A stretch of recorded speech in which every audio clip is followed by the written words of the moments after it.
তখন চিৎকার করবে, তার চিৎকার এত জোরে হবে,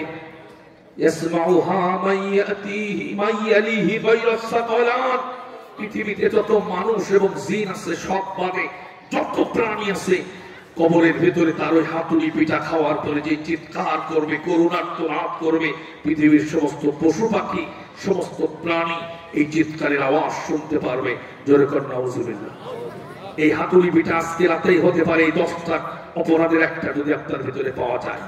এই জন্য কি কি করলে কাফের হয়ে যায়, কুফরি কাজ যে 10টা, এটা জানার দরকার আমাদের আছে না নেই? না জেনে চলে যাবেন নাকি? সংক্ষেপে আমরা ব্যাখ্যা খুব বেশি করতে পারবো না, আমি বিস্তারিত নোট করে এনেছি। প্রত্যেকটা পয়েন্টের পিছনে অসংখ্য অগণিত আয়াত আমি লিখেছি।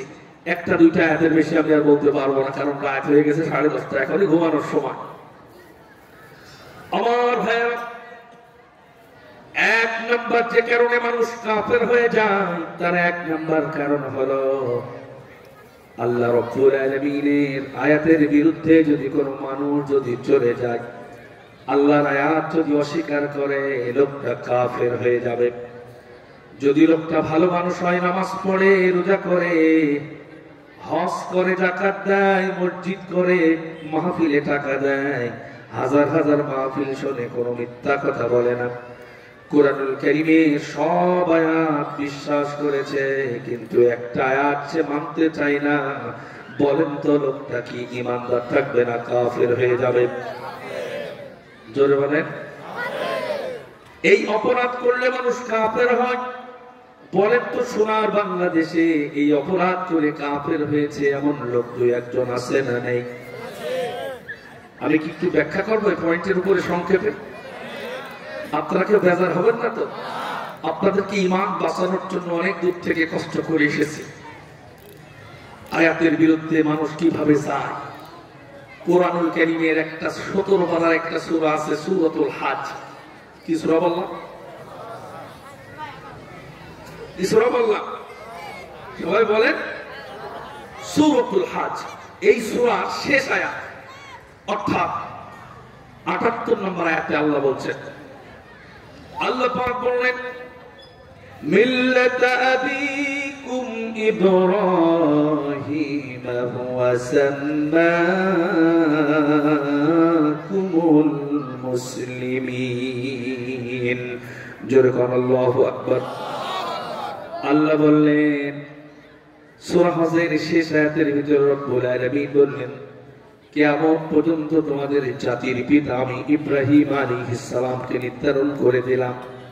আস্তে করে বলেন জাতির পিতা যিনি তিনি কে? আর আস্তে বলেন। আসমান থেকে রব্বুল আলামিন আরশে আজিম থেকে ফাইনাল ডিসিশন নিয়েছেন, কিয়ামত পর্যন্ত জাতির পিতা হলেন ইব্রাহিম আলাইহিস সালাম।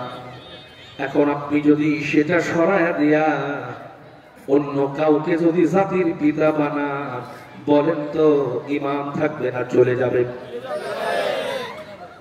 আমার ভাইয়েরা, কুরআনুল কারীমের সব আয়াত আপনি মানলেন, একটা আয়াত যদি আপনি অস্বীকার করেন, তাহলে আপনার ঈমান তো অন্তত 98% থাকবে নাকি?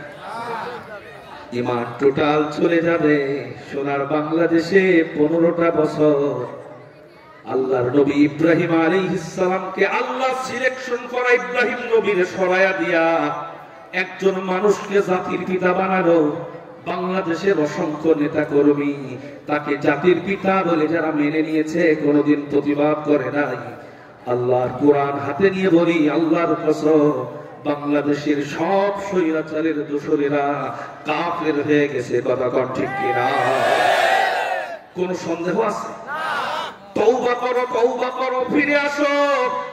কোরআনের রাস্তা খোলা আছে। কোরআনের বিরুদ্ধে যদি কোনো জাতি চলে যায়, তোমার স্বার্থের কারণে একটু কন্ট্রাক্টরের কাজ পাবা, সেই জন্য তোমার ছেলের কোন নেতা কবে চাকরি দেবে লোক দেখিয়েছে, তুমি স্লোগান দিচ্ছ কুরআনুল কারীমের বিপক্ষে, তোমার কবরের ভিতরে কোনো নেতা যাবে না। কবরটা জাহান্নামের আগুনে টুকরায় পরিণত করবা না। তওবা করে কোরআনের দিকে ফিরে আসো।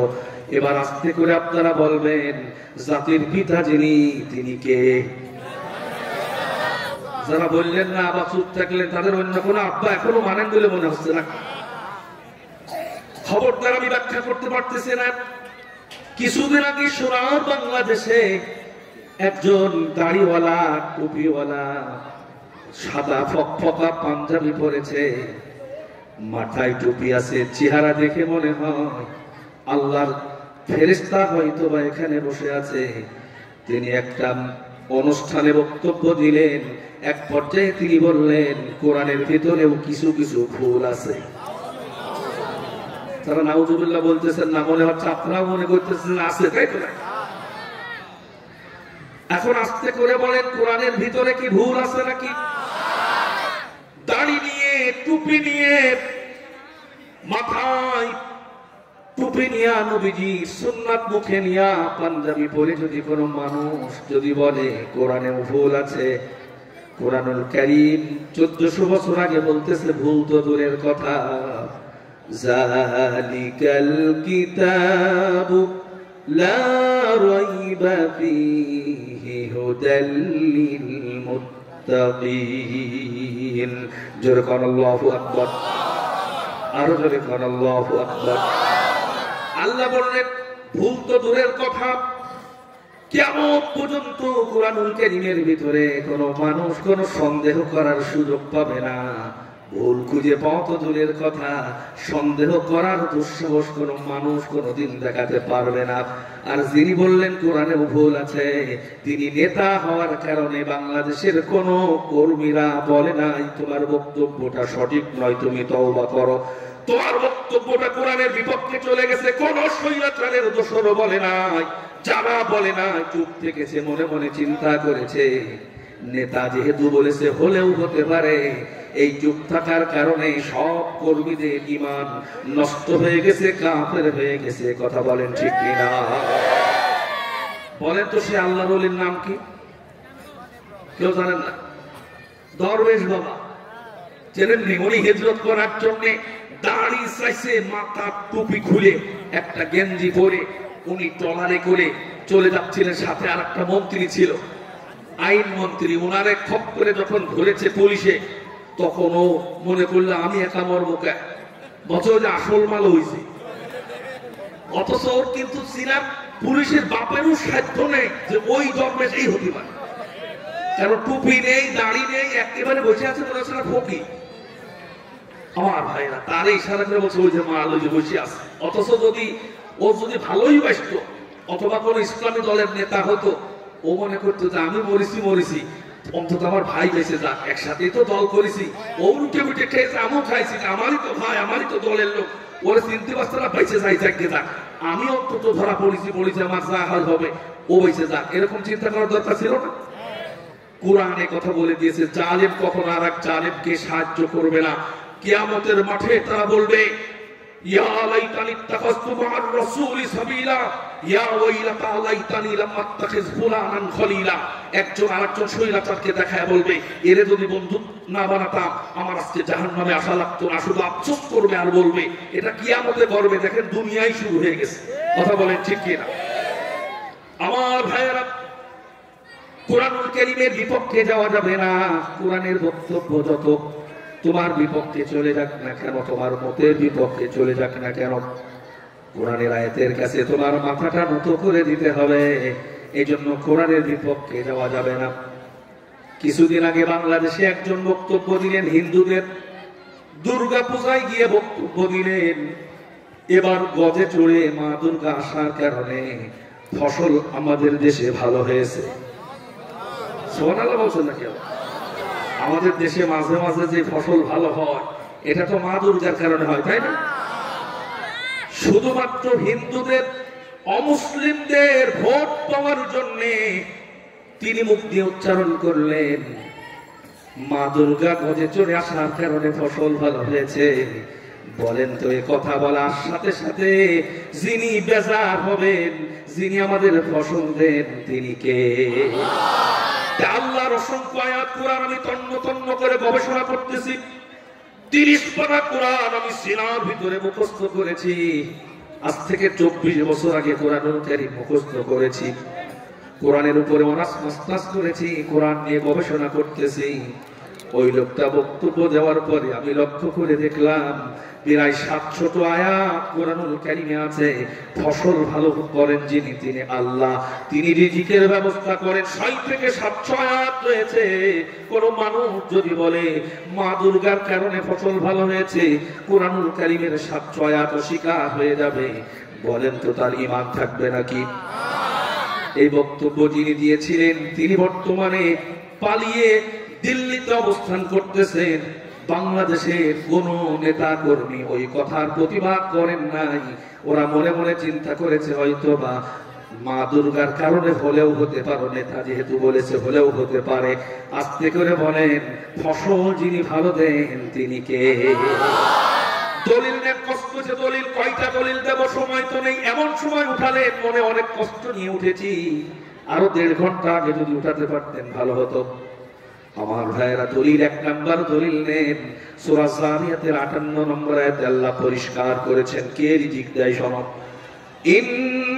ইন্নাল্লাহা হুয়ার রাজ্জাকু যুল কুওয়াতিল মাতিন। জোরে কোন আল্লাহু আকবার। আল্লাহ বললেন तमाम পৃথিবীতে যত মাখলুক আছে সব মাখলুককে আমি আল্লাহ রাব্বুল আলামিন রিজিকের ব্যবস্থা করি। আমার ভাইয়েরা, একটা পাখি তো সরকারি কোনো চাকরি করে না। একটা পাখির তো কোনো মাঠে কোনো জমি নাই, আছে নাকি? আপনার তো 1 বছরে কি খাবেন সেই ধানগুলো গোলা ভরে আপনি রেডি করে রেখেছেন। একটা পাখির খাবার আগামীকাল কি খাবে এটাকে তাদের জন্য মজুত করা ব্যাংক আছে নাকি? একটা পাখি ক্ষুধা নিয়া, খালি পেট নিয়া সকালবেলা বাসা থেকে বের হয়ে গেল, সন্ধ্যাবেলা ওই পাখিটা পেটটা পরিপূর্ণ করে আবার বাসায় ফিরে এলো। বলেন তো ওই যে পেটটা পরিপূর্ণ খাবার দিয়া ওই পাখির পেটটা যিনি পরিপূর্ণ করে দিলেন তিনি কে? ওয়ামা মিন দাব্বাতিন ফিল আরদি ইল্লা আলাল্লাহি রিজকুহা। ও तमाम পৃথিবীর মানুষেরা শোনো, तमाम পৃথিবীতে এমন কোন প্রাণী নাই, এমন কোন মাখলুক নাই। সাগরের ভিতরে কোটি কোটি প্রাণী আছে, গহীন জঙ্গলের ভিতরে লক্ষ লক্ষ প্রজাতির প্রাণী রয়েছে। तमाम পৃথিবীতে যত মাখলুক আছে সব মাখলুককে আমি আল্লাহ রাব্বুল আলামিন রিজিকের ব্যবস্থা করি। একটু জোরে বলা যাবে কি সুবহানাল্লাহ? সূরা হুদের 6 নম্বর আয়াত 12 পারার প্রথম পৃষ্ঠার 1 নম্বর লাইনে আছে। আবার আল্লাহ পাক বললেন, ফালইয়ানজুরিল ইনসানু ইলা তাআমিহি আন্না সাবাবনাল মা'a সাব্বা। আল্লাহ বলছেন যেটা খাও তোমার খাবারের দিকে একটু চিন্তা করো, গবেষণা করো। তোমার যে খাবার আমি আল্লাহ পাক খাওয়াই, তুমি তো গামলা গামলা মেরে দাও আর হড় হড় করে পায়খানা করে দাও, চিন্তা করো না। আল্লাহ বললেন ফালিয়ানজুর, চিন্তা কর, গবেষণা কর, কি খাস সেটা চিন্তা কর। এই চিন্তা করার জন্য যিনি অর্ডার করলেন তিনি কে? আল্লাহ। আমরের শিক্ষা দিয়েছেন আল্লাহ পাক। চিন্তা কর, গবেষণা কর, খাইয়ে পায়খানা করে কুত্তার মতো খালি ঘুমাবি তা না। ফালিয়ানজুর, চিন্তা কর, গবেষণা কর, কি খাস আমি সেটা কিভাবে বানাই। শোন, সূরা আবাসা পড়ে দেখবেন, কোরআন গবেষণা করবেন, দেখবেন কোরআনের পাতায় পাতায় আল্লাহ রিজিকের কথা কিভাবে বলেছেন। আল্লাহ বললেন রিজিক কিভাবে দিই শোনো। আন্না সাবাবনাল মা'a সাব্বা, আমি আসমান থেকে আমার বান্দা খাবে এই জন্য রিজিকের ব্যবস্থা করি, আসমান থেকে বৃষ্টি বর্ষণ করি। ওই যে কুমারখালীর কৃষক যারা আছো, তোমরা ধান ছিটায় দিয়েছো, গম ছিটায় দিয়েছো, সরিষা ছিটায় দিয়েছো, মসুরির ডাল ছিটায় দিয়েছো। আল্লাহ, আমি আল্লাহ আকাশ থেকে বৃষ্টি বর্ষণ করে মাটিটারে ভিজায় দেই। আর আমি আল্লাহ রব্বুল আলামিন, তোমরা তো ঘুমিয়ে থাকো, চাষি যারা আছো ফসল বুনেছো, তোমরা তো ঘুমিয়ে আছো, নিজের কাজে রত আছো। আমি আল্লাহর কুদরত ওই মাটিটা ভিজানোর কারণে বিষটা আমি আল্লাহ রব্বুল আলামিন কুদরতি কায়দায় ফাটায় দেই।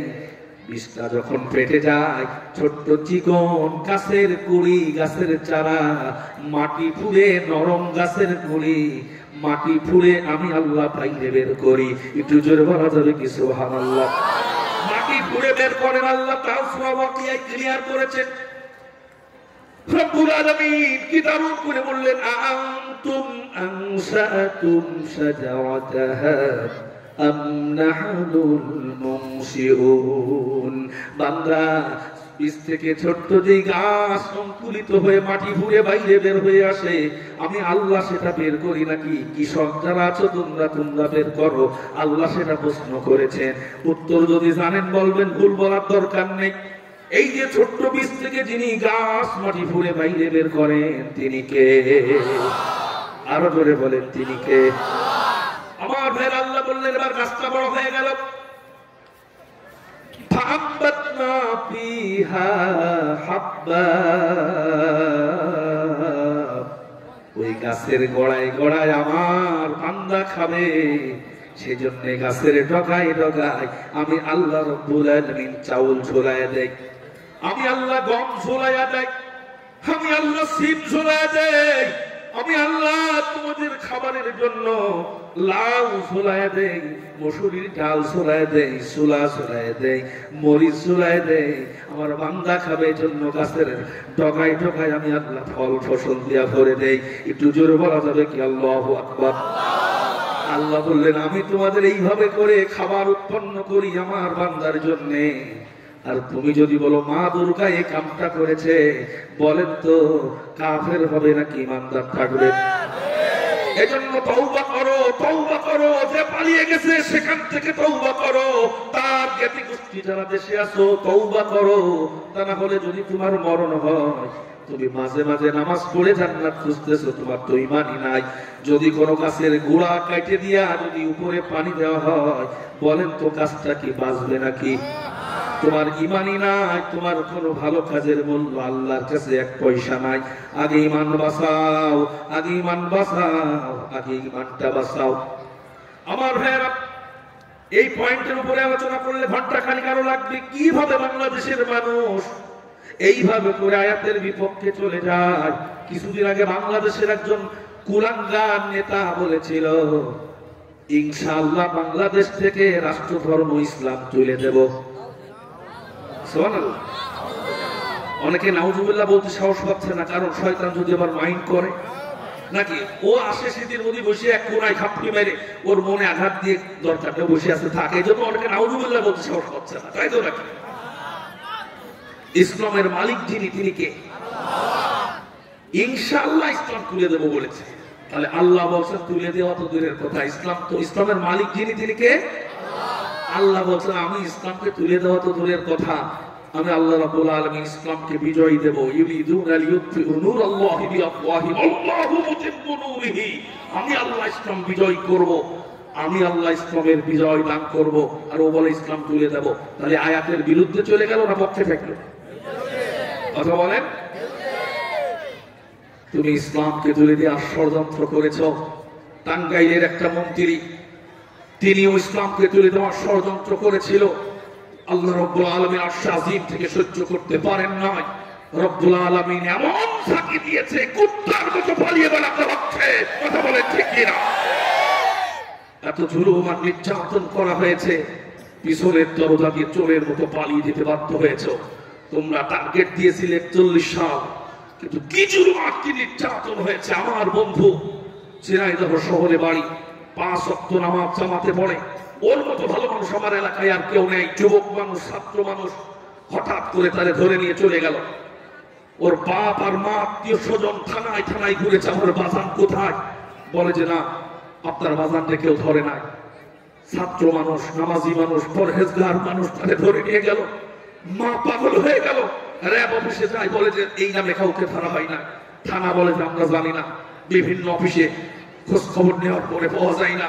17টা দিন পরে ওই চোরার চক্র সন্তানটারে পাওয়া গেল আমাদের জেলার একটা ধান খেতে। রাস্তার পাশে ধান খেত আছে, সেখানে তার লাশ পাওয়া গেল। সেখানে পত্রিকার মাধ্যমে সংবাদ প্রচার করলো যে এখানে কয়েকজন সন্ত্রাসী নাশকতা করতেছিল। গোপন সংবাদের ভিত্তিতে প্রশাসনের লোকজন যখন এসেছে তখন সেখান থেকে গুলি করা হয়েছে। প্রশাসনের লোকজন পাল্টা গুলি যখন করেছে তখন ক্রস ফায়ারে সন্ত্রাসী অমক মারা গেছে। অথচ মারা যাওয়ার আগে তার শরীরের যতগুলো নখ আছে, হাত এবং পায়ের 20টা নখ প্লাস্টিক দিয়ে উপরে আলাদা করেছে। চোখ দুইটা ছুরি দিয়ে খুঁচায় খুঁচায় চোখ দুইটা বাইরে বের করে ফেলেছে।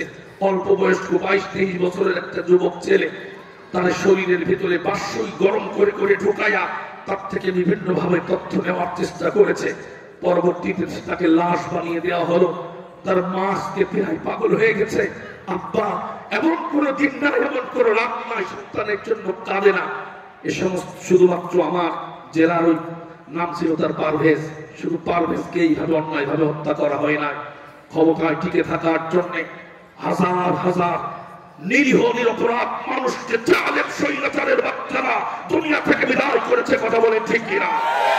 প্রতি ফোঁটা রক্তের বদলা নেওয়া হবে সোনার বাংলাদেশে কোরআনের রাজ কায়েম করার মাধ্যমে। কথা বলে ঠিক কিনা? আমার দাবির সাথে এক লোকেরা কারা দুহাত তুলে দেখা।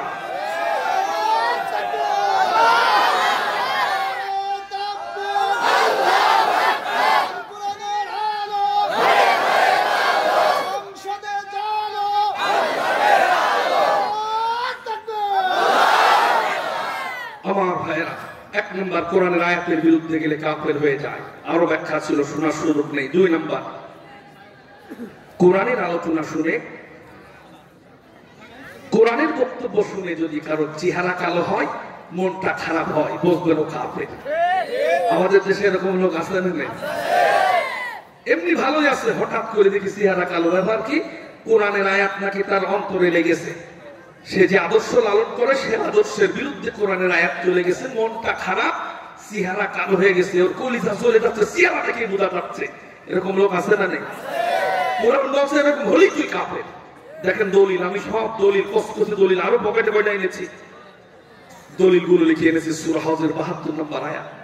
রাগ করবা হুজুরের উপরে, তা চলবে। আল্লাহর কথা রিলে করে করে শোনাচ্ছি শুধুমাত্র ইমানটাকে বাঁচানোর জন্য। সূরা হজের 72 নম্বর আয়াতে আল্লাহ পরিষ্কার করেছেন, কোরআনের আলোচনা শুনলে মন খারাপ যারা করে তারা আর ইমানদার থাকতে পারে না, তারা কাফের হয়ে যায়।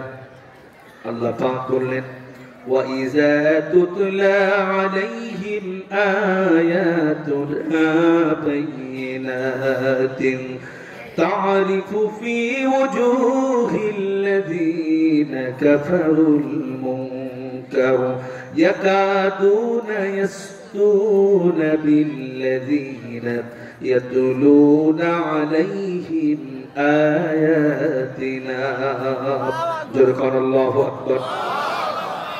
বর্তমান চিকিৎসা বিজ্ঞান, অমুসলিম হিন্দু ওই খ্রিস্টান চিকিৎসা বিজ্ঞান বলছে আল্লাহু আকবার বললে মুখ দিয়ে বলবে আল্লাহু আকবার, আর হার্টের ভিতরে বাড়ি রাখবে, হার্ট স্ট্রং হবে, হার্ট অ্যাটাক করে মরে যাওয়ার থেকে আল্লাহরে বাঁচাবে। এটা অমুসলিম বৈজ্ঞানিকরা বলছে। এজন্য ওরা দরজা জানালা বন্ধ করে প্রতিদিন রুটিন মাফিক 10-15 মিনিট করে শুধু আল্লাহু আকবার বলে, হার্টটা ভালো রাখার জন্য। ওদের আমলনামায় তো অন্তত সওয়াব তো হবে, কি হবে তো নাকি? কথা বলেন না কেন? কিন্তু আপনি যদি আল্লাহু আকবার বলেন তাহলে আপনার হার্টটা মজবুত হওয়ার সাথে সাথে হার্ট অ্যাটাক করে মারা যাওয়ার থেকে আল্লাহ আপনার বাঁচানোর পাশাপাশি 80টা নেকি আপনার আমলনামায় যিনি লিখে দেবেন তিনি কে? আল্লাহ। এজন্য আল্লাহ কোরআনের আয়াত শেষে একটু আল্লাহু আকবার বলেন, নেকি পাবেন, হার্ট ভালো থাকবে। আর যদি মনে করেন যে না পোল্ট্রি মুরগির মতো যেখানে সেখানে শহীদ হয়ে পড়ে থাকবো, তাহলে আপনার জোরে আল্লাহু আকবার বলা দরকার নেই, চুপ থাকবেন নাকি? আল্লাহর কোরআন সূরা হজের 72 নম্বর আয়াতে রব্বুল আলামিন বলেন, ও নবী আপনি লক্ষ্য করে দেখবেন যখন কোরআনের আলোচনা হয়, তারিফু ফি উজুহিল্লাযিনা কাফারুল মুনকার, তারিফু আপনি দেখতে পাবেন, ফি উজুহি মানে তাদের ফেস কাটিং, তাদের চেহারার দিকে তাকালে, কাফারুল মুনকার যারা কাফের তাদেরকে লক্ষ্য করে দেখবেন চেহারা কালো হয়ে গেছে, চেহারা বিবর্ণ হয়ে গেছে, মনটা খারাপ করছে, বুঝবেন লোকটা হলো কাফের। নবীর মাধ্যমে আল্লাহ কিয়ামত পর্যন্ত বুঝাই দিয়েছেন, আল্লাহর আলোচনা শুনে যারা, কোরআনের আলোচনা শুনে যারা মন খারাপ করে তারা ইমানদার থাকতে পারে না, তারা হয়ে যায় কাফের। কথা বলে ঠিক কিনা? ইমানদার যখন কোরআনের আলোচনা শুনবে তখন তার অবস্থা কি হবে? এ কথা কোরআনে আছে না নেই? সূরা আনফাল 2 নম্বর আয়াতে আল্লাহ বললেন, যদি ইমানদার হয় কোরআনের আলোচনা শোনার সাথে সাথে তার ইমানের যে ব্যাটারি আছে ওই ব্যাটারির পাওয়ার, ওই ব্যাটারির ভোল্টেজ আরো বেড়ে যাবে। জোরে কোন আল্লাহু আকবার। ইন্নামাল মুমিনুনা আল্লাযীনা ইযা যুকিরাল্লাহু ওয়াজিলাত কুলুবুহুম ওয়া ইযা তুলিয়াত আলাইহিম আয়াতুহু যাদাতুহুম ঈমানান ওয়া আলা রাব্বিহিম ইয়াতাওয়াক্কালুন। জোরে বলুন আল্লাহু আকবার। আল্লাহ বললেন, যারা ঈমানদার ওদের সামনে যখন কোরআন তেলাওয়াত করে করে শোনানো হয়, কোরআনের তাফসীর করা হয়, তখন তাদের যাদাতুহুম ঈমানা, তাদের ধরের ভিতরে যে ঈমান নামক ব্যাটারিটা আছে ওই ঈমানের ভোল্টেজ বাড়তে থাকে, ঈমান আরো বেড়ে যায়। একটু জোরে বলা যাবে কি সুবহানাল্লাহ? এতটুকু যা আলোচনা শুনেছেন কোরআন দিয়েই করেছি, এতটুকু শোনার পর খারাপ লেগেছে কার? কার একটু হাত তোলেন। আচ্ছা, কেউ এখন কেউ মাল হাত তুলবে না, কারণ টাটকা কাপড় হতে কেউ চায় না, কিন্তু বাইরে যে আবার বলবে যে হুজুর রাজনীতি করেছে, এরকমও কিছু লোক আছে। আমার ভাইয়েরা, 2 নাম্বার চলে গেল, আরো আয়াত ছিল, বাক্কা ছিল, বলার সময় নাই। 3 নাম্বার, কোরআনের মাহফিলে যারা বাধা দেয়, কোরআনের মাহফিলে যারা 144 ধারা জারি করে, কোরআনের মাহফিল বন্ধ করে, নেতা আছে পাওয়ার দেখায় থানায় ফোন দিয়ে পুলিশের মাধ্যমে মাহফিলের সব রেডি হয়ে গেছে, মাহফিল করতে দেয় না, এমন নামধারী কিছু মুসলমান এই এলাকায় আছে না নেই? আল্লাহ বলছে তুই কাফের, টাটকা কাফের। কোরআন স্পষ্ট ভাষায় বলে দিয়েছে, সূরা হামিদ 26 নম্বর আয়াত। মন খারাপ করছে? আমি আরেকটা নোট এনেছি, যদি এরা মন খারাপ করে তাহলে আমি আরেকটা পয়েন্টের উপরে আলোচনা করবো। আপনারা যদি চান তো আমি নরম অস্ত্র করেই যাই, নাকি ঈমান বাঁচানোর দরকার আছে? আমার ভাইয়েরা, সূরা হামিদ সাজদার ভিতরে রব্বুল আলামিন বললেন 26 নম্বর আয়াতে, قال الذين كفروا لا تسمعوا لهذا القرآن والغوا فيه لعلكم تغلبون। আল্লাহু আকবার। আল্লাহ বললেন, যারা কাফের তারা বলে কোরআনের মাহফিল যেখানে হয় সেখানে বন্ধ করে দাও, বাধা দাও, হট্টগোল করো, 144 ধারা জারি করো, ফোন করে কোরআনের মাহফিল বন্ধ করে দাও, যাতে আল্লাহর কথা শুনে মানুষ ভালো না হয়। এটা 1400 বছর আগে আবু জেহেলের শানে আল্লাহ নাযিল করেছিলেন। বর্তমান সময়ে 15টা বছর লক্ষ্য করে দেখেছি সোনার বাংলাদেশে তাফসিরুল কোরআন মাহফিল, লক্ষ লক্ষ তাফসির মাহফিল কিছু নামধারী মুসলমান কুলাঙ্গারের কারণে বন্ধ হয়েছে। কথা বলেন ঠিক কিনা? 15টা বছরে যত মানুষের কারণে সোনার বাংলাদেশে মাহফিল বন্ধ হয়েছে, আল্লাহর কসম এই আয়াতের মামলার আসামি হয়ে কিয়ামতের মাঠে আবু জেহেল, আবু লাহাব, উতবা, শাইবার সাথে কিয়ামতের মাঠে দাঁড়াতে হবে। আল্লাহর জান্নাত জীবনে কোনোদিন কপালে জুটবে না। কথা বলে ঠিক কিনা? আমি কোরআন থেকে কথা বলি, আমি কোরআন থেকে কথা বলি, কোরআনের আয়াত বলে বলে রবের কথা বলি।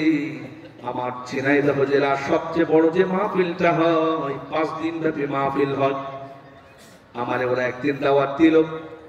দাওয়াত দেওয়া প্রায় 3 মাস পরে আমারে ফোন করে বলেছে, হুজুর 5 দিনে 10 জন বক্তা ছিল, পোস্টার নিয়ে থানায় গেলাম, 9 জনকে রাইট দিয়েছে, 9 জনকে অনুমতি দিয়েছে, আপনার জায়গায় কোরাস দিয়েছে, আপনারে আসতে নিষেধ করে দিয়েছে, আপনার মাহফিল ক্যান্সেল করেন। আমি বললাম আমার অপরাধ কি? বলে আপনি নাকি মতিউর রহমান নিজামের বডিগার্ড ছিলেন। আমি বললাম আমি তো জীবনে কোনোদিন তার কাছাকাছি যাওয়ার সৌভাগ্য আমার হয় না, আমি আবার তার বডিগার্ড কি করে হলাম? তিনি ছিলেন ওই এলাকার চেয়ারম্যান। বললেন এইটা হলো ডিএসপির রিপোর্ট, এটা আমরা বিশ্বাস করি, হলেও হতে পারে আমরা রিক্সে যেতে চাই না, আপনি বাদ দেন, অন্য জায়গায় আলোচনা করেন। ওই যে যারা ষড়যন্ত্র করে আমারে মিথ্যা অপবাদ দিয়ে কোরআনের কথা শোনা থেকে বঞ্চিত করেছে, বলেন তো তাদের ঈমান আছে নাকি চলে গেছে? অমিয়া ভাই, কুরআন আগুন, এই জায়গা হাত দেওয়া যাবে না, আল্লাহর কথা হবে। তুমি সুচ্ছাও দাও, খবরদার খবরদার খবরদার, বন্ধ করতে যাবা না, কাফের হয়ে যাবা। 5 তারিখের পরে ওরা ফোন করে আমারে ফোন করে বলে, হুজুর আজকে সারা বাংলাদেশে তাফসীর করেন, এত বছর আমাদের এলাকায় 5 দিন ব্যাপী মাহফিল আনতে পারি নাই, 5 তারিখের পরে ফোন করে ডেট নিয়েছে, প্রাণ ধরে আপনি তাফসীর শোনাবেন। একটু জোরে বলা যাবে কি আলহামদুলিল্লাহ? বেনাপোলে আমার অসংখ্য অগণিত মাহফিল, আমি বেনাপোলে যেখানে জুম্মার নামাজ পড়াই, এখানে কতজন এসেছেন?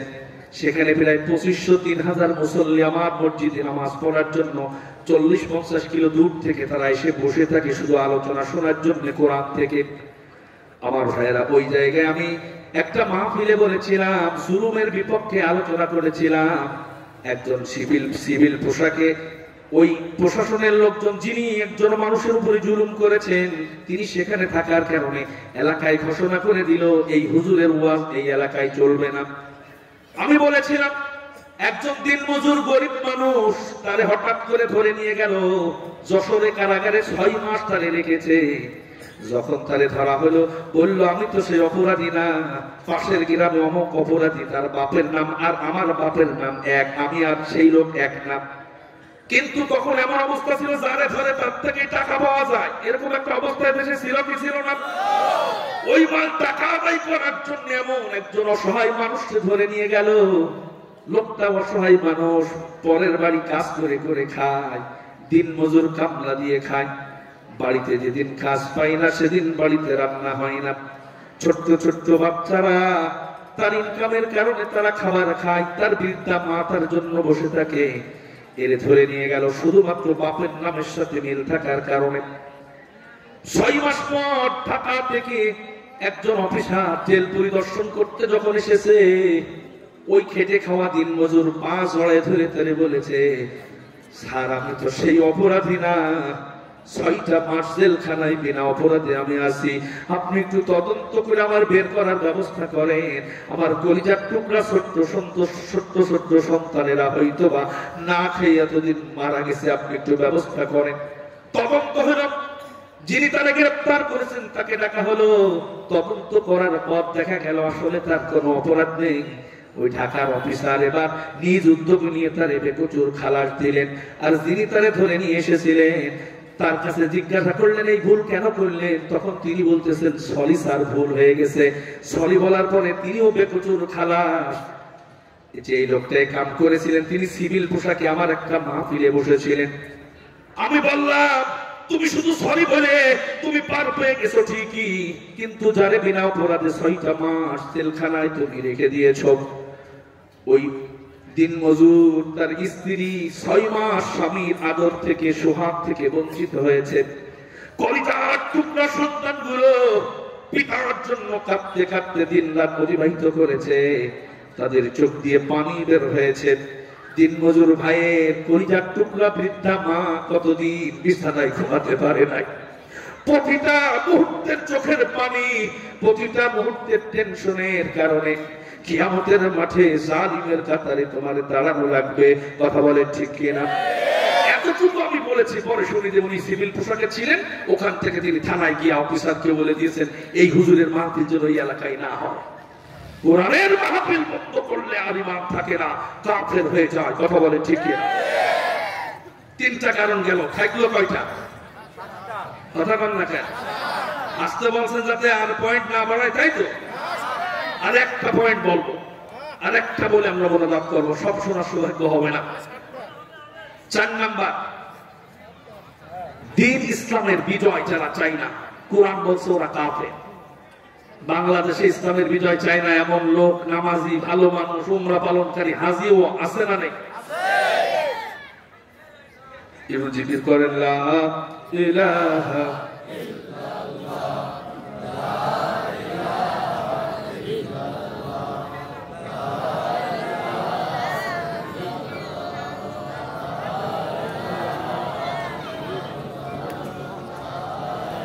লা ইলাহা ইল্লাল্লাহ লা ইলাহা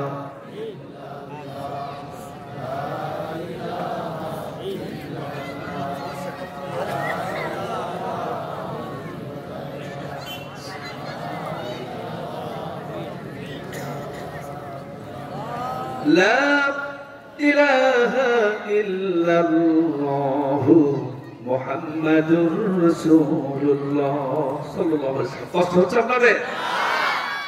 কয় নাম্বার চলছে? 4 নাম্বার। ইসলামের বিজয় যারা চাই না তারা কাফের। আমি যদি এখানে নামাজের ওয়াজ করি 4 ঘন্টা, সবাই খুশি হবে, বলবে খুব ভালো ওয়াজ করেছে হুজুর। আমি যদি জিকিরের ওয়াজ করি অনেকে খুশি হবে। আমি যদি পর্দার ওয়াজ করি সবাই খুশি হবে। আমি যদি কোরআন তেলাওয়াতের ফজিলতের ওয়াজ করি সবাই খুশি হবে। আমি যদি হজের ফজিলতের ওয়াজ করি, দানের ওয়াজ করি, সবাই মারহাবা দেবে, খুশি হবে। কিন্তু আমি যদি দিন কায়েমের ওয়াজ করি, কিছু কিছু মানুষ নারাজ হয়ে যায়, মন খারাপ করে। হাসি সাহেব নামাজ পড়ে 5 ওয়াক্ত, তারপরেও তার চেহারা কালো হয়ে যায়। এমন মানুষ সমাজে আছে না নেই?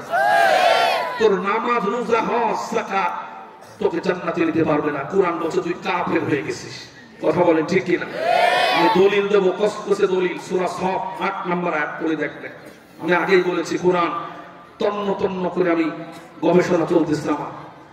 আমি 4টে জুমা নামাজ পড়ায় আমারে 31,000 টাকা আমার হাদিয়া দেয় 4 জুমায়।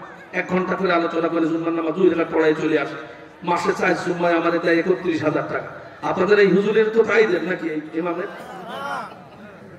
আমার ভাইরা, এই জন্য আমি চেয়েছিলাম যে অন্তত লোকজন বেশি হবে, আমি প্রাণ ভরে তাফসীর শোনাবো। কিন্তু যা এসেছে যে মনোযোগ দেখতেছি তাতে মনে হচ্ছে পয়েন্ট 10 আপনারা শুনে ছাড়বেন বলে মনে হচ্ছে। কারণ ইমান বাঁচানো আগে দরকার। কথা বলেন ঠিক কিনা? আমার ভাইরা, কোরআনুল কারীম সূরা সফ 8 নম্বর আয়াত, ইউরিদুনা লিইউতফিউ নূরাল্লাহি বিআফওয়াহিহিম ওয়াল্লাহু মুতিম্মু নূরিহি ওয়ালাউ কারিহাল কাফিরুন। জোরে কোন আল্লাহু আকবার। আল্লাহ রাব্বুল আলামিন বলেন, আমি আল্লাহ ইসলামকে বিজয় দিতে চাই। ওয়ালাউ কারিহাল কাফিরুন, যারা কাফের তারা ইসলামের বিজয় চায় না। এখানে আমরা তো কেউ কাফের নাই, আমরা কেউ মুনাফিক নাই, আমরা কেউ মুশরিক নাই। আল্লাহ বললেন যারা কাফের আর যারা মুশরিক তারা তো দ্বীনের বিজয় চায় না। পরের আয়াতে আল্লাহ রাব্বুল আলামিন ক্লিয়ার করলেন, হুয়াল্লাযী আরসালা রাসূলাহু বিল হুদা ওয়া দীনিল হক লিইয়ুযহিরাহু আলাদ দীনি কুল্লিহি ওয়ালাউ কারিহাল মুশরিকুন। যেরকম আল্লাহু আকবার। আল্লাহ বললেন আমি নবীকে পাঠিয়েছি দ্বীনকে বিজয় করার জন্য। যারা মুশরিক তারা দ্বীনের বিজয় চায় না। আগের আয়াতে বললেন যারা কাফের তারা দ্বীন বিজয় চায় না। আমার ভাইয়েরা, যিনি বললেন আকিমুস সালাহ, নামাজ কায়েম করো, তিনি সেই আল্লাহ আবার বললেন আকিমুদ্দিন, দ্বীন কায়েম করো। তার মানে একটা যদি ফরজ হয় আর একটা তো নফল হবে। কথা বল না কেন? আকিমুস সালাহ মানে নামাজ কায়েম করো, নামাজ কায়েম করা যদি ফরজ হয়, আকিমুদ্দিন কোরআনে এসেছে, আল্লাহ বলেছেন দ্বীন কায়েম করো। তে নামাজ কায়েম করা যদি ফরজ হয়, বলেন তো দ্বীন কায়েম করা কি সুন্নত না নফল না ফরজ? আরো আসতে বলেন। একটা নিয়ে আপনার যথেষ্ট গুরুত্ব রয়েছে, আর একটা আপনার কোনো গুরুত্ব নাই। কিয়ামতের কঠিন ময়দানে তোমার পরিণাম কি হবে কোরআন দারুণ করে জানায় দিয়েছে। সূরা বাকারা 85 নম্বর আয়াত, 1 পারার 12 পৃষ্ঠা 6 নম্বর লাইনে আছে, আফাতুমিনুনা বিবাদিল কিতাবি ওয়া তাকফুরুনা বিবাদ ফামা জাযাউ মান ইয়াফআলু যালিকা মিনকুম ইল্লা খিzyun ফিল হায়াতিদ দুনিয়া ওয়া ইয়াওমাল কিয়ামাতি ইউরাদ্দুন ইলা আশাদ্দিল আযাব। আল্লাহ বললেন কিছু মানবা কিছু অস্বীকার করবা, নরম নরম আয়াত মানবা, শক্ত আয়াত তুমি এগিয়ে যাবা, তা হবে না। শুধু নামাজ রোজার আয়াত মানলে, চোর চুরি করলে হাত কাটতে হবে, আয়াতের ক্ষেত্রে তোমার কোনো ভূমিকা নাই। চৌবাসনির ভূমিকা। তুমি রোজা রাখতেছো আল্লাহর হুকুমে, কিন্তু ওই আল্লাহ বলেছেন জেনা যদি করে তাহলে 100টা চাবুকের আঘাত মারতে হবে। এই সব আয়াতের ক্ষেত্রে তোমার কোনো ভূমিকা নাই, তুমি চুপ আছো। আল্লাহ বলেছেন নামাজ কায়েম করো, ওই আল্লাহ বললেন দিন কায়েম করো, এখানে তোমার কোনো খবর নাই। আল্লাহ বলছেন কিয়ামতের মাঠে এই আজগির ইসলাম দিয়ে জান্নাত তো দূরের কথা, ইরাদ্দুনা ইলা আশাদ্দিল আযাব, কঠিন যন্ত্রণাদায়ক আযাবের দিকে ফেরেশতাদের মাধ্যমে তোমাদেরকে তাবড়াতে তাবড়াতে পিটাতে পিটাতে জাহান্নামে নিয়ে যাওয়া হবে। একটু জোরে বলা যাবে কি নাউযুবিল্লাহ। আমার ভাইরা, সোনার বাংলাদেশে যদি মানুষ মাত্র 51% মানুষ যদি দিন বিজয়ের পক্ষে কথা বলতো, আল্লাহর কসম সোনার বাংলাদেশে কোরআনের রাজ কায়েম হয়ে যেত। কথা বলে ঠিক কিনা? 15টা বছরে 13 লক্ষ কোটি টাকা বাইরে পাচার হয়েছে। বলেন তো দিন কায়েম হয়ে গেলে কি টাকা এদিকে ওদিকে কি করার সাহস কেউ পেত নাকি? কিছুদিন আগে বাংলাদেশের একজন মন্ত্রী, তিনি 360টা বাড়ি বানিয়েছে, একা 360টা বাড়ি বানিয়েছে ইংল্যান্ডে। সুবহানাল্লাহ। যারা সুবহানাল্লাহ বলতেছেন মনে করছেন ওর বাপের টাকা দিয়ে বানিয়েছে নাকি? একজনের লাগে কয়টা বাড়ি? 360টা বাড়ি শুধু ইংল্যান্ডে বানিয়েছে। ওরে টুকরো টুকরো করে যদি পিস পিস করে কেটে এক এক টুকরো এক এক বিল্ডিং এ রাখা হয় এক একটা বাড়িতে, তাও তো ওরকম সাইফুজ্জামান, ভূমি প্রতিমন্ত্রী সাইফুজ্জামানের মতো আরো 2-4টা মাল লাগবে। কথা বলে ঠিক কি? গোস্ত কেটে এক টুকরো যদি ওরে ঘরে দেওয়া যায় আরো মাল লাগবে। আর ওরে 360টা বাড়ি বানিয়েছে। আমার ভাইরা, আয়না ঘর যিনি আবিষ্কার করেছেন নাম হলো জিয়াউল আহসান। 5 তারিখ স্বাধীনতার পরে তার বাড়িতে গিয়ে প্রশাসনের লোকজন টাকা উদ্ধার করেছে, বস্তায় বস্তায় টাকা, খাটের তলে টাকা, আলমারির ভিতরে টাকা, বাথরুমের ডাউন ছাদের উপরে টাকা, টাকার বস্তা এক জায়গা করে গুনে দেখে 922 কোটি টাকা। সুবহানাল্লাহ বলবেন? অনেকে মনে করতেছে জিবরিল আমিন দিয়ে গেছে, তাই তো নাকি? 922 কোটি টাকা যদি কারোর বাড়ি থাকে তাহলে তার ব্যাংকে কত, বাইরে পাচার করেছে কত, তার বোন নামে কত, ও টাকা সরাতে পারেনি তাই 922 কোটি টাকা। 1 কোটি টাকা মানে 100 লাখে 1 কোটি। 1 কোটি টাকা এখানে কাউরে যদি দিয়ে দেওয়া যায় আর বলা যায় বাড়িতে দৈনিক খালি মাছ আর মাংস কিনে খাবি, ও মরে যাওয়ার আগে টাকা ফুরবে। আর ওর বাড়ি আছে 922 কোটি টাকা। এ টাকা জনগণের ট্যাক্সের টাকা, জনগণের খাজনার টাকা, জনগণের খেটে খাওয়া টাকা। এই লোকটার জমির দলিল গুলো এক জায়গা করে প্রশাসনের লোকজন মাইপিয়ে দেখে যে দলিলের ওজন হয়েছে 2 কেজি। তাহলে অন্তত 5 বিঘে জমি তো তার আছে নাকি? হাজার হাজার, বেশি মানে হাজার হাজার বিঘে জমি সে করেছে। এই জনগণের ধরে বিভিন্ন নেতা কর্মী যারা সরকারি দল করতো না তাদেরকে ধরে ফোন দিয়ে বলেছে যে আগামীকাল 10টায় ক্রসে যাবে, যদি বাঁচতে চাও 10 লাখ টাকা সকালবেলা নিয়ে দেখা করো বা রাতের বেলা দেখা করো। এইভাবে করে মানুষের থেকে টাকা নিয়ে জনগণের ট্যাক্সের টাকা, খাজনার টাকা চুরি করে আত্মসাৎ করেছে। প্রতিটা টাকার হিসাব যার কাছে দিতে হবে তিনি কে? আর আসতে বলেন খলিফাতুল দিন কায়েম হয়ে গেলে একটা টাকা এদিকে ওদিকে করার সুযোগ নেই। কারণ এই দিন ইসলাম কায়েম হয়ে গেলে কোরআন হবে বাংলাদেশের সংবিধান। কোরআনে আছে চোর চুরি করলে হাত কেটে দাও। যারা টাকা চুরি করে বাইরে 360টা বাড়ি বানালো তার হাত কি ধরে থাকতো? আরে একটা দুটো হাত যদি কেটে আলাদা করে দেওয়া যেত, বাকি যারা টাকা পয়সা ইনকামের জন্য পাগল হয়ে যায় ওরা এই চুরি চামারি বন্ধ করে দিত নাকি চুরি চামারি চালাইতো? কথা বলেন না কেন? এই জন্য দিন কায়েমের বিপক্ষে তারাই অবস্থান করে যারা চুরি করে খাওয়ার নিয়ত আছে, সহি নিয়ত। সমস্ত চোরেরা চাই না যে দিন কায়েম হয়ে যাক। কথা বলে ঠিক কিনা? আমার ভাইয়েরা, খলিফাতুল মুসলিমিন আমিরুল মুমিনিন অর্থ জাহানের প্রেসিডেন্ট, জনগণের মাঝে এমন ভাবে ইনসাফ ভিত্তিক রাষ্ট্র তিনি প্রতিষ্ঠা করেছেন। রাষ্ট্রের ভিতরে কোনো চোর নাই, কোনো ডাকাত নাই, কোনো লুচ্চ লম্পট নাই, জেনা ব্যভিচার নাই, কোনো হারাম কাজ নাই। রাষ্ট্রের নাগরিকদের দুঃখ দুর্দশা তিনি দেখে বেড়ান। 50 লক্ষ বর্গ কিলোমিটারের প্রেসিডেন্ট ছিলেন হযরত ওমর। সন্ধ্যাবেলা বাড়িতে আসলেন, নাগরিকদের সেবা করে করে বাড়িতে আসার সাথে সাথে লক্ষ্য করে দেখলেন কলিজার টুকরা সন্তান চোখে পানি কাঁদতেছে। প্রিয়তমা স্ত্রী তাকে জড়ায় ধরে কাঁদতেছেন, স্ত্রীও তিনি কাঁদতেছেন, চোখের গুণা দিয়ে পানি পড়তেছে।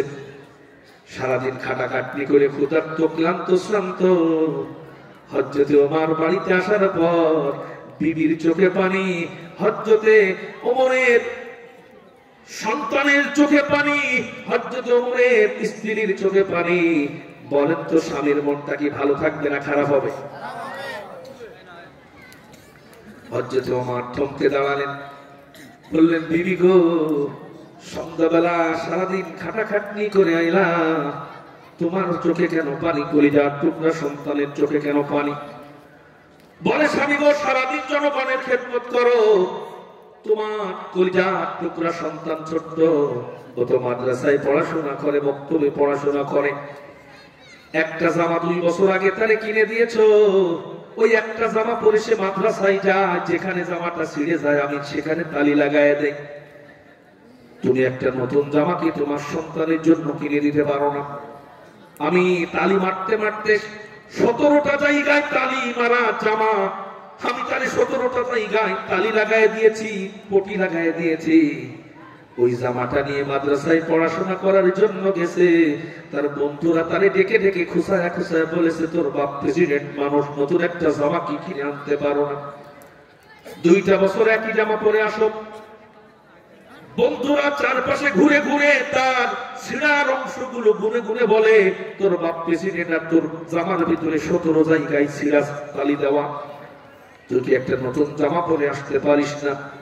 ছোট্ট মানুষ, ও তো বোঝে না, তার বাপ তো মারিং কাটিং করে না, যা বেতন পায় তা দিয়ে তো সংসারই ঠিকঠাক মতো চলে না প্রেসিডেন্ট সাহেবের। বাপ জামা কিনবে কি করে? ও ছোট মানুষ বোঝে না, বন্ধুদের অপমান সহ্য করতে না পেরে বই খাতা নিয়ে বাড়িতে গিয়া মার সামনে ছুঁড়ে ফেলে দিয়ে বললেন, মা গো, আমারে যদি একটা নতুন জামা কিনে না দাও, আমি আর কোনোদিন মাদ্রাসায় পড়তে যাব না। আমারে সহ্য হয় না, বন্ধুরা আমারে কষ্ট দেয়। ওরা বলে, প্রেসিডেন্টের ছেলে, নতুন একটা জামা কি কিনে আনতে পারিস না? মা গো, আমার একটা নতুন জামা যতদিন কিনে না দিবা ততদিন আমি মাদ্রাসায় পড়তে যাব না।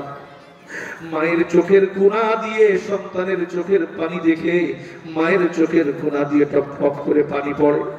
সন্তানকে বুকের সঙ্গে জড়ায় ধরে আদর করলেন আর বললেন, তোর আব্বা বাড়িতে আসুক, তারে বলে তোর একটা নতুন জামার ব্যবস্থা করে দেব।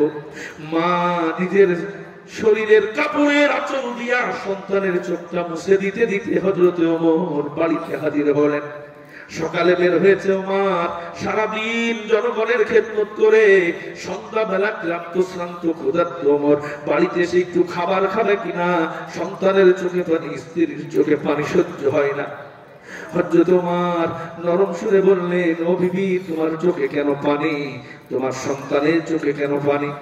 বলে, তুমি বাড়ির খোঁজ খবর তো ঠিকঠাক মতো রাখতে পারতেছো না, তোমার সন্তানের জামা ছিঁড়ে যাওয়ার কারণে সেলাই করে দিয়েছি, বন্ধুরা বলেছে নতুন জামা পরে আসতে পারিস না। তোমার সন্তানের জন্য যদি একটা নতুন জামার ব্যবস্থা না করো, তাহলে তোমার সন্তানের চোখের পানি মুছবে না, আমারও চোখের পানি মুছবে না। হযরত ওমর থমকে দাঁড়ালেন। মাসের এখনো 8 থেকে 9 দিন বাকি আছে, এখনো তো বেতন পাই নাই। মাসের প্রথম দিকে যা প্রেসিডেন্ট হিসেবে বেতন পেয়েছে সেটা সংসার চালাতে গিয়ে খরচ হয়েছে, গরিব দুঃখীরে দান করতে করতে সেটা শেষ হয়ে গেছে। হযরত ওমর থমকে দাঁড়ায়া পকেটে হাত দিয়ে বললেন, বিবি গো, আমি প্রেসিডেন্ট হতে পারি, আমি অর্ধজাহানের খলিফা হতে পারি, আমি আমিরুল মুমিনিন হতে পারি, কিন্তু এই মুহূর্তে আমি কথা বলতে বাধ্য হচ্ছি, আমার পকেটে এই মুহূর্তে তোমার ছেলের জামা কেনার মতো একটা টাকা আমার পকেটে নাই। স্ত্রী রাগ করে উঠে দাঁড়ালেন, বললেন, তাহলে তোর ছেলের মাদ্রাসায় পড়া কি বন্ধ হবে নাকি? ও কি আলেম হওয়া থেকে বঞ্চিত হবে নাকি? সঙ্গে সঙ্গে ওমর চুপ করে রইলেন। মনে মনে চিন্তা করতেছেন, কোথায় টাকা পাওয়া যায়, কোথায় টাকা পাওয়া যায়? ছেলের তো একটা জামা কেনা জরুরি, কারণ ইলম অর্জন করা ফরজ। কিছুক্ষণ পর বললেন, বিবি গো, তুমি দাঁড়াও, আমার রাষ্ট্রের যিনি অর্থমন্ত্রী আছে আবু উবাইদা, বাইতুল মালের যিনি সম্পাদক, বাইতুল মাল যার আয়ত্তে আছে, তার কাছে গিয়া আমি একটু ধার করব, টাকা ধার করে তোমার ছেলের জামা কেনার ব্যবস্থা করব। হযরত ওমরের মাথায় ছিল কোনো কাজ করে না, দৌড়াতে দৌড়াতে অর্থমন্ত্রীর কাছে চলে গেলেন। এখনকার যে অর্থ মন্ত্রণালয়, তার আরবি নাম হলো বাইতুল মাল। হযরত ওমরের অর্থ যেখানে জমা হতো জায়গাটার নাম হলো বাইতুল মাল। ওই বাইতুল মালের যিনি মন্ত্রী ছিলেন আবু উবাইদা ইবনুল জাররাহ, দৌড়ায় গিয়া হযরত ওমর বললেন, রাষ্ট্রের কোষাগারে যেই টাকা জমা হয়েছে, রাষ্ট্রের নাগরিকদের ট্যাক্সের টাকা, জমির খাজনার টাকা, করের টাকা যেখানে জমা হয়েছে, ও আবু উবাইদা, সব টাকা পয়সার দায়িত্ব তো তোমার। ওখান থেকে কিছু টাকা আমারে ধার দাও। আগামী মাসে বেতন পাওয়ার পর সর্বপ্রথম টাকাটা হাতে নিয়েই তোমার টাকাটা শোধ করে দেব। বাইতুল মালের টাকাটা আমি পরিশোধ করে দেব, আমারে কিছু টাকা ধার দাও। আবু উবাইদা চুপ করে দাঁড়িয়ে আছে। হযরত ওমর বললেন, আবু উবাইদা রে, আমার যদি টাকা ধার না দাও, আমার কলিজার টুকরা সন্তান তার পড়ালেখা বন্ধ হয়ে যাবে। আবু উবাইদা চুপ করে রইলেন। কিছুক্ষণ পর বললেন, ও প্রেসিডেন্ট ওমর, আপনি তো আমার উপরের র্যাঙ্কে চাকরি করেন, আমি তো আপনার অধীনে চাকরি করি, আপনি তো রাষ্ট্রের প্রধান। আপনি যদি নেতা হয়ে আমারে হুকুম করেন, রাষ্ট্রের যত সম্পদ আছে সব সম্পদ আপনার পায়ে আমি তুলে দিতে পারি। আপনি যদি বলেন সব সম্পদ আপনার পায়ের কাছে আমি এনে তুলে দিতে পারি। কিন্তু নবীজি বলেছেন, প্রত্যেকে দায়িত্বশীল, তাদের দায়িত্বের ব্যাপারে আল্লাহর কাছে জবাব দিতে হবে। আমি সেই দায়িত্ব থেকে বলতেছি, আজকে টাকা নিয়ে আপনি যদি চলে যান, ওই টাকা তো আমার একার টাকা না, জনগণের সব নাগরিকের ট্যাক্সের টাকা, খাজনার টাকা। ওই টাকার হকদার হলো রাষ্ট্রের সব নাগরিক। ওই টাকা নিয়ে যদি আপনি চলে যান, এখনো তো 9 দিন বাকি আছে, 9 দিন পরে আপনি বেতন পাওয়ার পরে নাকি টাকাটা শোধ করবেন। তবে আপনি এই 9 দিন যে বেঁচে থাকবেন, এর গ্যারান্টি যদি দিতে পারেন, তাহলে টাকা দিতে অসুবিধা নাই। 1 নাম্বার আপনার শর্ত হলো আপনি বাঁচার গ্যারান্টি দিতে হবে। 2 নাম্বার, আপনি যদি ঋণ নিয়ে মরে যান, ওই টাকার ভিতরে তো আমার হক আছে। আমি আবু উবাইদা না হয় আপনারে মাফ করে দিলাম। আপনি যদি গ্যারান্টি দিতে পারেন, আপনি যদি নিশ্চয়তা দিতে পারেন, রাষ্ট্রের যত নাগরিক আছে সব নাগরিক আপনারে ওই টাকা নিয়ে মরে গেলে ক্ষমা করে দেবে, এই নিশ্চয়তা যদি দিতে পারেন, টাকা দিতে পারি। 3 নাম্বার বললেন, আপনি যেদিন প্রেসিডেন্ট হয়েছেন সেদিন বলেছেন, তোমরা যদি আমারে ভোট দিয়ে যেমন নির্বাচন করেছো প্রেসিডেন্ট, আমি যদি কোরআন সুন্নাহর বাইরে যদি কোনো কাজ করি, তোমরা আমারে যখনই বলবা, আমি সেদিনই প্রেসিডেন্টের চাকরি থেকে আমি বরখাস্ত হব। সেদিন থেকে আমার প্রেসিডেন্টের চাকরি বাদ হয়ে যাবে। বাকি 9 দিন আছে, তার আগেই যদি আপনার চাকরিটা জনগণ যদি প্রেসিডেন্টের পদ থেকে আপনারে যদি পদত্যাগ করায় দেয়, আপনি তো আর রাষ্ট্রের থেকে কোনো টাকা পাবেন না, টাকাটা শোধ করবেন কি করে? এই 3টা প্রশ্নের জবাব যদি দিতে পারেন প্রেসিডেন্ট সাহেব, ওই টাকা ধার দিতে আমার কোনো সমস্যা নাই।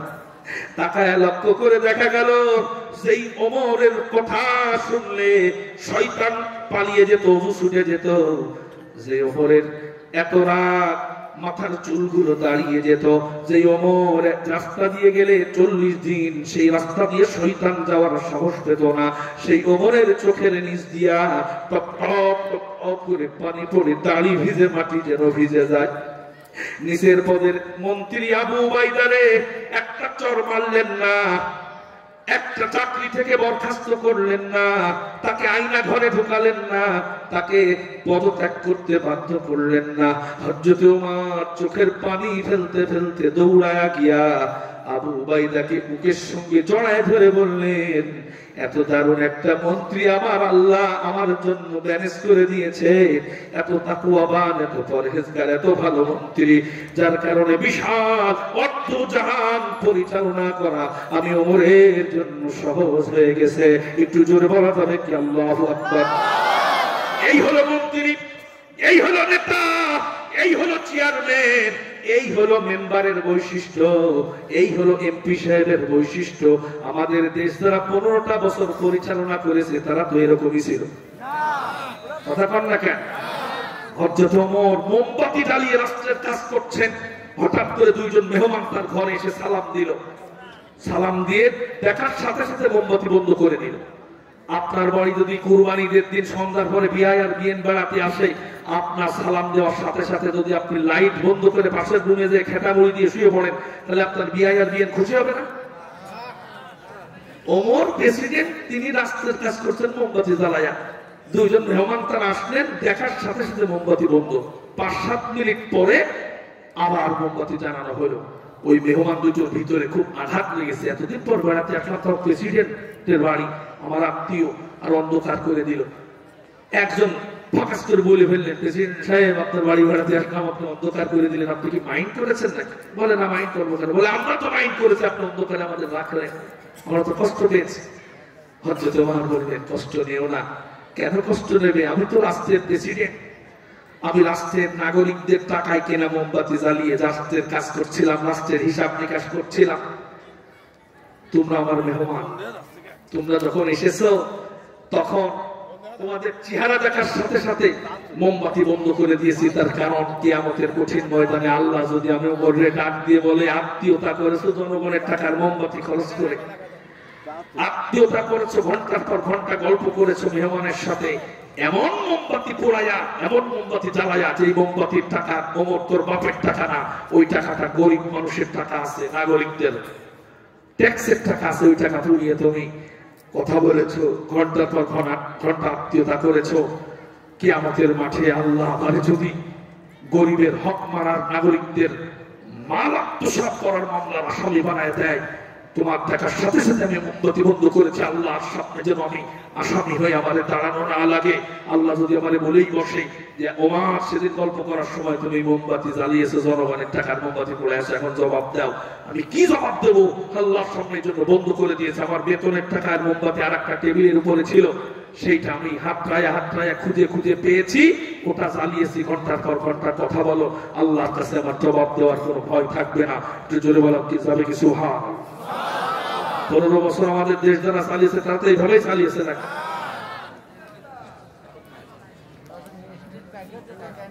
আমার ভাইয়েরা, দিন যদি কায়েম হয়ে যায়, চোর থাকবে না, ডাকাত থাকবে না, জেনা থাকবে না, ব্যভিচার থাকবে না। ইসলামের একটা নিয়ম আছে, কোরআনের একটা বিধান আছে, জেনা যদি করে তাহলে 100টা বেদের বাড়ি মারা লাগবে। কয়টা? আমাদের দেশে ওই লুচ্চলম্পটের জেলখানায় দেয়, জেলখানা থেকে বের হয়ে আল্লাহর আইনটা সরাই দিয়ে নিজেদের আইন অনুযায়ী ব্রিটেনটা যে আইন বানাই গেছিল, ওই লুচ্চরে জেলখানায় যায়। জেলখানা থেকে বের হয়ে এসে ও শুধু আল্লাহ জিকির করে, তাই তো নাকি? কথা কন না কেন? অপরাধ বন্ধ করার জন্য আল্লাহ চাইতে ভালো আইন কেউ দিতে পারে না। আমার ভাইয়েরা, ইসলাম বলছে যদি কোন মানুষ জেনা করে, তার বাড়ি যদি বউ থাকে, বিবাহিত যদি হয়, তার আর বেঁচে থাকার অধিকার নাই। বুক পর্যন্ত পুঁতে পাথর নিক্ষেপ করে মারতে হবে, যতক্ষণ তার মৃত্যু না হয় ততক্ষণ পাথর মারতে হবে। মাথা ফেটে, মুখ ফেটে রক্ত বের হয়ে মৃত্যু নিশ্চিত না হওয়া পর্যন্ত ওই লুচ্চরের দুনিয়া থেকে বিদায় করার জন্য পাথর মেরেই যেতে হবে। এটা হলো ইসলামের বিধান। কিন্তু আমাদের দেশে এই বিধান কি চালু আছে? একটা লুচ্চ লম্পটকে যদি কুমারখালী রেল স্টেশনের পাশে যে বড় বাজার আছে, ওই জায়গা গর্ত করে যদি ছেড়ে দেওয়া যায়, এই এলাকায় জেনা ব্যভিচার বন্ধ হবে না বেড়ে যাবে? কিন্তু আল্লাহর এটা আমরা বাস্তবায়ন করতে পারছি না, কারণ যারা আইন তৈরি করবে তাদের অধিকাংশ মানুষ আবার লুচ্চ। কথা বলেন না কেন? দেখেন কোরআন কি দারুণ করে জানাচ্ছে। তুমি নবীজির কদু খেতে রাজি, নবীজির টুপি পড়তে রাজি, নবীজির খাওয়ার পরে মিষ্টি খাওয়া সুন্নত নিয়ে খুব ব্যস্ত, গামলা ভরে মিষ্টি ঝেড়ে দাও। কুমারখালী সে কিসের মিষ্টি? রমেজের মিষ্টি। ওই সুন্নতের জায়গায় তুমি আগে আগে আর নবীজির বিচার ব্যবস্থা মানো না। নবীজি যেইভাবে চোরের হাত কেটেছে, এখানে তোমার খবর নাই। মদ পান করলে তাহলে 80টা বেতের বাড়ি মারার কথা নবীজি বলেছেন, সেখানে তোমার খবর নাই। কোরআন বলছে, আল্লাহর কসম করে বলেছেন ও কাফের হয়ে যাবে, বেঈমান হয়ে যাবে। কথা বলে ঠিক কিনা? দলিল নেন কোরআনুল কারীম সূরা নিসা, সূরা নিসা 65 নম্বর আয়াতে রব্বুল আলামিন পরিষ্কার করেছেন, ফালা ওয়া রাব্বিকা লা ইউমিনুনা হাত্তা ইউহাক্কিমুকা فيما شجر بينهم ثم لا يجدوا في أنفسهم حرجا مما قضيت ويسلموا تسليما جزاكم الله أكبر جزاكم الله أكبر আল্লাহ বললেন নবী তোমার রবের কসম আল্লাহর নবীর রবকে এটা ঘুরিয়ে কইছি বলে আর কুমারখালীর মানুষের বেড়ারে কাজ করতেছে আল্লাহর নবীর রব কিডা ছোট ছোট বাচ্চাদের বলে অনেকে যে তোমার বাপের বোর স্বামী তোমার কি হয় তার মানে বাপ তাও বাচ্চারা অনেকে চালাকরা বলে ফেলে আর আপনারা যা আছে তো সব ধাঙর ধাঙর দেখতেছি এটা তো বস্তু কঠিন হয়নি আল্লাহ নিজের নবীকে ডাক দিয়ে বলছে আপনার রবের কসম আল্লাহর কসম বলেন নাই ভালা ও রব্বিকা হেনকে আপনার রবের কসম আল্লাহ বলছেন আল্লাহর নবীর রবকে আল্লাহ নিজে বলছেন আপনার রবের কসম করে বলছে লা ইউমিনুন ওই বান্দা থাকতে পারবে না হাত্তা ইউহাক্কিমুকা ফীমা শাজারা বাইনাহুম আপনি যেভাবে বিচার ব্যবস্থা চালু করেছেন যেইভাবে সমাজে বিচার করেন কোরআন দিয়ে এই বিচার ব্যবস্থা যারা মানে না ও নবী আপনার রবের কসম করে বলছে কাফের হয়ে গেছে যখন নাউজুবিল্লাহ এই আয়াত দিয়ে যদি আল্লাহ ধরে বাংলাদেশের মানুষগুলো ধরা খাওয়ার সম্ভাবনা আছে না নেই অধিকাংশ মানুষ ধরা খাওয়ার সম্ভাবনা রয়েছে এজন্য সারা বাংলাদেশে দিন কায়েম হোক ইসলামী রাষ্ট্র প্রতিষ্ঠিত হোক কোরআন দিয়ে সমাজ চলুক তাহলে সোনার বাংলাদেশে কোনো অন্যায় অপরাধ থাকবে